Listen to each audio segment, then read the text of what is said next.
Hello and welcome to this video where we're taking a look at Steinberg's EQ-P1A EQ plugin, as the name suggests, which is included twice effectively in Cubase 13, partly as part of Vocal Chain, but also as a standalone plugin as well, which is what we're looking at here. It emulates a classic piece of Pultec gear, and as such, its controls are a little unusual, so I think they're worth having a look at here. They're not unusual in terms of the knobs. These are pretty straightforward, chicken head knobs, etc. It's the way that they work. So we've got a slightly unusual EQ if you've not seen one of these before. So we've got a boost control and an attenuation control, which are separate for reasons that will become apparent in a minute. A bandwidth control and high boost control, and then the high boost frequency. So this is sort of like what you're used to in terms of having frequency, bandwidth, and in this case boost. But then you've got a separate attenuation control, a high attenuation frequency, and then an overall output. So it's a bit weird if you're used to an EQ where you can either boost or cut with the same band. It will become apparent why those controls are separate in a second. So in case you're wondering about the way I'm doing this, I've got the Bertom EQ Curve Analyzer 2 in place, and you run that as two versions of the plugin. One goes before your EQ and one goes after. We're looking at the one after. And this displays the signal after it's been through, in this case, this EQ. So this will allow us to see what the EQ is doing. So rather than trying to pass a musical signal through it and not really knowing exactly what's happening, we can pass this signal through and then we'll see exactly what's happening. And it's much more instructive in terms of understanding these controls, because these are not your normal EQ controls. They're similar, but they are quite particular. And if you've not used this kind of EQ before, I think it's good to see what's actually happening with it. So once we open it up, let's take a look first at the fact that as soon as it's in circuit, we've got this high-end boost. So there's this high-end boost happening here. If I bypass the plugin, you'll see that disappears. So this is probably what the original Pultec hardware does. You don't get any control over that. It just adds a bit of top end in there. And that might be why people like it, because it's adding something in all the time. But let's take a look at the controls themselves. So firstly, let's take a look at the low boost. So let's set this to 5. Which is the halfway point. And you can see straight away we've got a very, very wide low shelf happening. So we've got this here, and it's actually at a much higher level than you think. So 5 you'd think would be 5 dB. That would be down here if that was the case. But at 100 hertz, it's about 8 dB or so. But it's going up more than that. But the boost actually lasts until over 1K. So even at 1K, it's give or take 2 dB.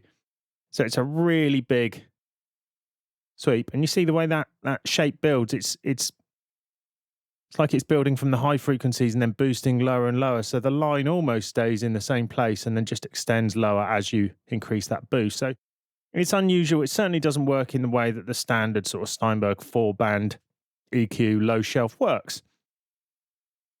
But let's look at the attenuation, because you think, well, why have we got boost and attenuate?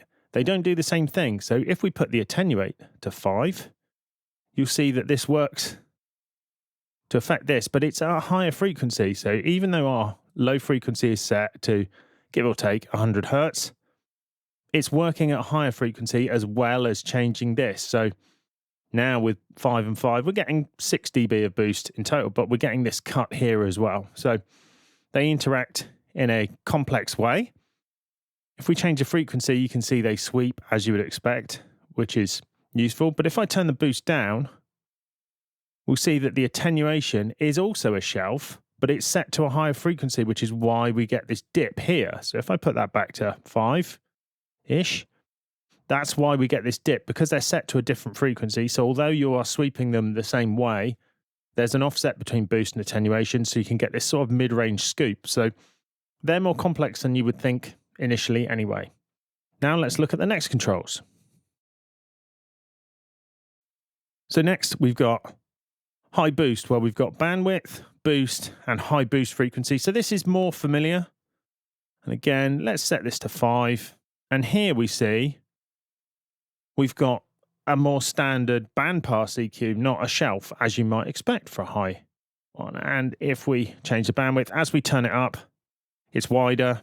As we turn it down. So this is, although it's a Q control, effectively, it works in the opposite way, because with Q, the lower the number, the wider it is.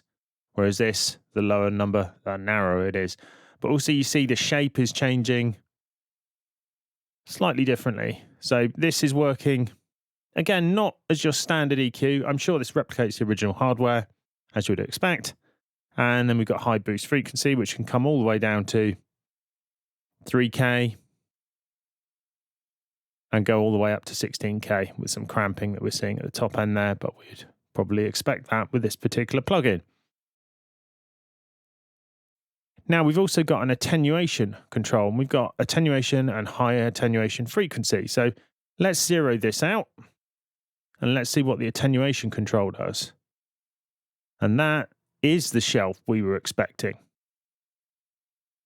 And we can control the frequency independently from 5 up to 20K. But even at 20K, you can see it's working at a much, much lower frequency than that. And if we bring it down to 5, it's working to well below 1K. So these overlap significantly, much more than perhaps their names and the figures would suggest, and certainly much more than you'd expect if this was the standard Steinberg 4-band EQ. Finally, we've got an output control, which you can see controls the overall output. So even if we've got a complex curve set up, we can control the overall output level, and that seems to work just in a fairly linear manner, which is fairly useful, as we will see a bit later on. So that's the controls and the EQ curve in theory, but now let's have a listen to it on some audio, which is, after all, what we're going to use it for. So here's the lead vocal open preset, which is on one of the vocal samples from MediaBay. Ooh, baby. Ooh, baby. Ooh, baby. Ooh, baby. So a subtle difference between the two, and in fact what I've done is I've roughly level equalized these with the output control, so you're comparing like with like. Now often you wouldn't do that in a mix, you would just EQ and then rebalance to suit. You're probably not going to be A-Bing your EQ and turning it on and off during the course of a mix, but I thought it would be useful here because otherwise it's easy to say, oh, that's clearly better, when in fact it's just louder, because some of the presets on here really boost the levels and just sound bigger as a result of that. So that's quite nice. It's fairly subtle. There's on the same sample, I've got another instance here where I just played around with it and actually ended up with quite a lot of boost low down, which I felt just added some low end presence. Ooh, baby. Ooh, baby. And again, tried to level balance this. Ooh, baby. Ooh, baby. So that is level balance, but say it's with this boost. Ooh, baby. For me, that's working nicely with that vocal, so I actually prefer that to the sound of the preset, and I auditioned the other presets available for this. So let's take a look at another example. So this is a distorted drum loop, and here again, played around with this for a bit to try and just take the edge off this. So what I quite like about this is I quite like the fact you've got boost and attenuation, and you can alter these fairly easily, and it sounds quite smooth, which is what I wanted, because it wasn't a very smooth sounding loop. So if I take the EQ off,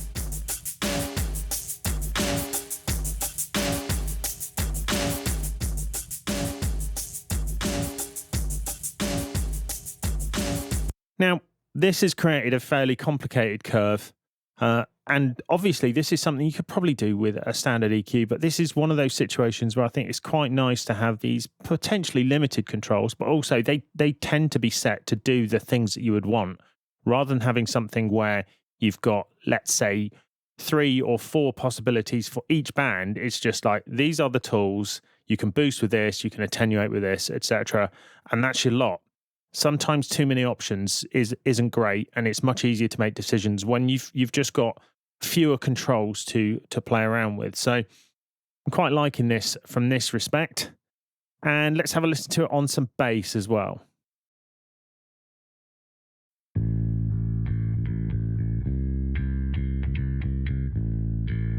Now, if I take this out, listen to the mid-range on the bass, particularly in the middle.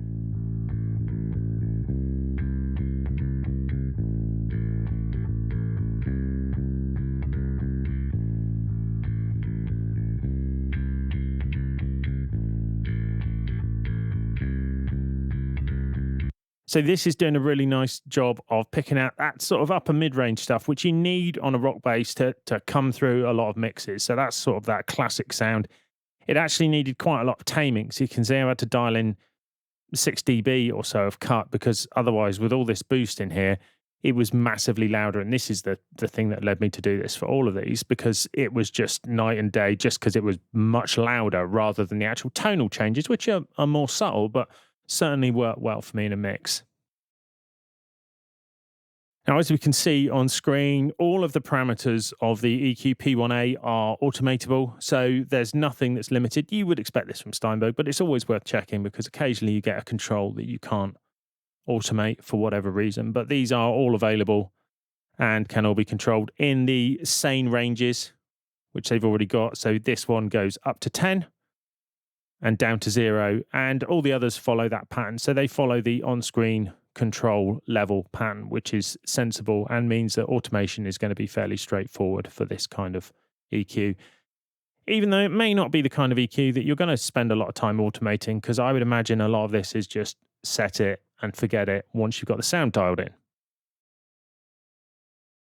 So that's a look at the EQ-P1A. Now, as I said at the beginning of this is a replication of a Pultec piece of equipment. And you have to remember, with old pieces of gear like this, often they were designed by people who were not just phoning it in and going, yeah, we're just going to make another 4-band EQ.